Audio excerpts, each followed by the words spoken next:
एक व्यक्ति कथा नहीं सुनता था। उसकी पत्नी ने कहा जाओ कथा सुन के आओ। ध्यान से सुनना। कहे कि श्रीमान जी को, सेठ जी को तो समय नहीं रहता था, तो पत्नी ने कहा कभी जाया करना, कथा सुन के आया करना। वृंदावन धाम से आचार्य चंद्रमोहन जी महाराज आए हैं, एक बार जाके कथा सुन के आओ। कहा ठीक है। पत्नी ने कहा कथा सुनने के लिए आया, और आया तो यहाँ के जो कमेटी वाले सदस्य हैं हमारे, महादेव हो गए और बिलास जी हो गए, संतोष जी हो गए, और भी जो कमेटी के सदस्य, उनने जैसे ही देखा तो सेठ था भैया, स्वागत किया, आइए आइए। आया, कहा बैठिए, बैठाला। और जैसे ही भैया आया और बड़े ध्यान से, कभी तो कथा सुना नहीं था, ध्यान लगा करके सुना कि पत्नी ने कहा है कथा सुन के आना। कहा ठीक है, और आकर के बैठा। बैठते साथ ही 2 मिनट बाद उसको नींद लग गई। कितने? 2 मिनट बाद आके सो गया। हमने जोर से जयकारा लगवाई, बोल शंकर भगवान की। नींद खुली। महाराज जी हो गई कथा? हमने कहा हाँ। कुछ लोगों ने प्रसाद लिया, जितने थे सब चले गए, वो बस श्रीमान जी बैठे रहे। और एक और साथ में बैठा था उनके। कौन बैठा था दूसरा? जिसकी चटाई में बैठा था वो। कौन? पहले तो आसन लेके आते थे खुद अपना, तो वही बैठा था कि ये सेठ जी उठे और मैं अपना आसन उठाऊं वो लेके। जैसे ही नींद खुली, उसने कहा अब जाइए। सब चले गए, आप जाओ। अब घर गया। जाकर के जैसे ही घर पहुंचा, पत्नी ने पूछा कथा सुन आए? बोले हाँ देवी, कथा सुनाया मैं तो। बोले कथा में कुछ अच्छी बात लगी? कुछ अच्छा सुन के आए हो कि कुछ भी?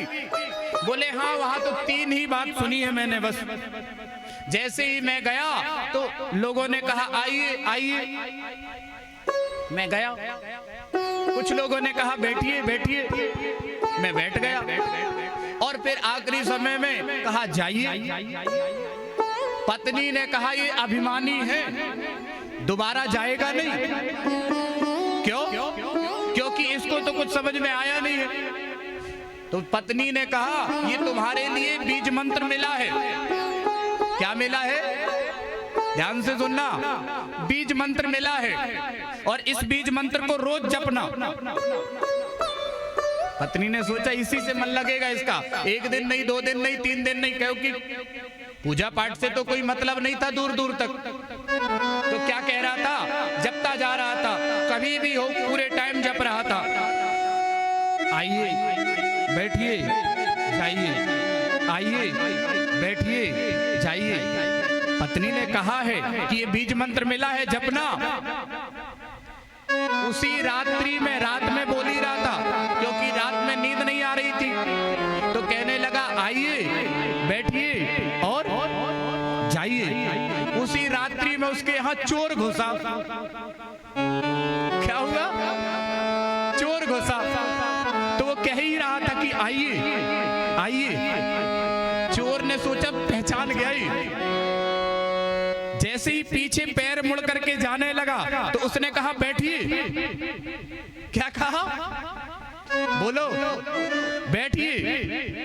चोर ने सोचा ये पहचान गया, तो चोर दबे पैर ही पीछे जाने लगा। तो कहने लगा जाइए।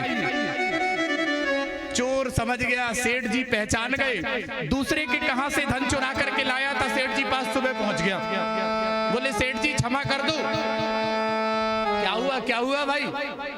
अरे मैं आपसे क्या बताऊं, अब आप तो सब जानते हो। मैंने आपके यहाँ का कुछ भी नहीं चुराया। अभी ले जाकर के उनके घर में धन रख दिया और पैर पकड़ करके सेठ जी से माफी मांगने लगा। सेठ जी ने कहा देखो पत्नी, क्या हो गया इसको? पत्नी तो समझ गई ये तो चोर है, और ये शायद जप रहे थे क्या? आइए आइए बैठिए, हाँ बैठिए और फिर जाइए। भगवान भोलेनाथ की कृपा से पत्नी ने कहा देखो तुम झूठी बातें लेकर के आए तो सच्चे चोर को